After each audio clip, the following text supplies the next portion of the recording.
کافر کافر بن کر دنیا میں رہے، اس کو رہنے کی اجازت ہے۔ اس سے بڑا تو کائنات میں بات کوئی نہیں۔ میرے آقا نے فرمایا من قتل معاہدا من غیر کنات حرم اللہ علیہ الجنہ۔ یہ اقوام متحدہ قیامت تک اس گرد راہ کو بھی اس فرمان کو نہیں پہنچ سکتی۔ آج ہمیں لوگ بڑی باتیں کرتے ہیں۔ میرے آقا نے فرمایا جو کسی مسلمان ملک میں کافر پناہ لے کر رہ رہا ہو اور بغیر وجہ کے کسی مسلمان نے اس کو قتل کر دیا تو اللہ اس پر جنت حرام کر دے۔ اس سے بڑا کوئی حقوق ہے ان کے؟ لیکن من غیر کنات بلا وجہ کافر ہونے کی وجہ، گستاخ رسول کا مسئلہ اور ہے۔ میں نے جرمن ٹی وی والے آئے انٹرویو لینے، تو میں نے ان کو کہا کہ خدا کے لیے ہمارے سر سے نیچے اترو۔ کہنے لگا کیا مطلب؟ میں نے جب ان کو بتایا نا فتح مکہ والے دن میرے آقا جب فاتحانہ انداز سے تشریف لا رہے تھے، ایک کتی کے بچے پڑے تھے، کتی تازہ بچے دیے، جب حضور گزرے دیکھا یہ بچے اس کے، تو صحابی کو کہا کہ آپ یہاں کھڑے ہو جائیں، اس کا کوئی بچہ لشکر کے پاؤں کے نیچے نہ آئے۔ ایک طرف جب میں انہوں نے یہ بات سنائی، دوسری طرف میں نے کہا سنو ناموس رسالت کا مسئلہ ہے کیا؟ میں نے کہا ابن خطل جس کے بارے میں حضور نے فرمایا جہاں ملے اس کو قتل کر دو، وہ نیچے سے کعبے کے خلاف بڑا مضبوطی سے آج بھی باندھا جاتا ہے، رسیوں سے، رسوں سے، بلکہ وہ نیچے سے چڑھتا آدھے جا کر اس نے لٹک گیا۔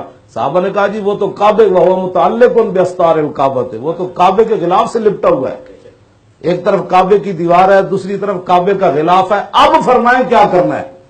تو میرے آقا نے فرمایا اقتلوا، اس کو وہیں قتل کر دیا۔ میں نے ان کو کہا بتاؤ کتی کے بچے تو بچ گئے، انسان کعبے کے ساتھ لپٹا ہوا کیوں نہ بچا؟ میں نے کہا اس مسئلے کو سمجھو۔ وہ حیران ہو کر مجھ سے پوچھنے لگا کہ واقعی ایسی بات ہے؟ میں نے کہا واقعی۔ کہنے لگا ہمیں تو کچھ اور ہی بتایا جاتا۔ تو مجھے کہنے لگا جو اسلامی سکالر ہے آپ کا ان سے رابطہ نہیں ہے؟ میں نے کہا میرا تو نہیں ہے، آپ کا ہے نا؟ کہنے لگا ہاں۔ میں نے کہا وہ ہمارے سکالر نہیں ہے، وہ آپ کے، آپ تھے نا اس میں، یہ بھی تھے اس میں۔ میں نے کہا یہ غلط اسلام کی تم، میں نے کہا کہتا ہے ہم نے تو سنا ہے عیسائی کو یہاں بہت تنگ کیا جا رہا ہے۔ میں نے کہا ابھی گاڑی نکالتے ہیں یوحنا آباد چلتے ہیں، میری کرسی وہاں، میں پر گلیوں میں پھروں گا، کوئی ایک عیسائی بھی مجھے کچھ کہے گا تو پھر بات کروں، یا سارے عیسائیوں کو مسجد کے باہر لاؤ، کوئی مسلمان انہیں دیکھ کر پریشان نہیں ہو۔ میں نے کہا تم ناموس رسالت کے حساس مسئلے کو سمجھو، یہاں لاکھوں عیسائی عورتیں رہتی ہیں، کبھی کسی نے تھپڑ بھی نہیں مارا، مسلمانوں کے گھروں میں کام کرتی ہیں، مسلمان ان کی مدد کرتے، ان کی بچیوں کی شادیوں میں ان کو پیسے دیتے۔ میں نے کہا تم ناموس رسالت کے اندر آسیہ مسیح جو ہے اس کی جان چھوڑ دو، اس نے حضور کے بارے میں ایسی باتیں کی ہیں جو کوئی مسلمان اپنی زبان پر لا نہیں سکتا۔ میں نے کہا وہ تو ایک ہے، سارے دونوں جہان بھی برباد ہو جائے نا تو ناموس رسالت میں ان کی کوئی حیثیت نہیں ہے دونوں جہانوں کی۔ اس مسئلے کی حساسیت کو لوگ سمجھے نہیں، اور لوگوں نے فوراً کہہ دیا جی یہ ایسے نہیں تھا تو ایسے نہیں تھا۔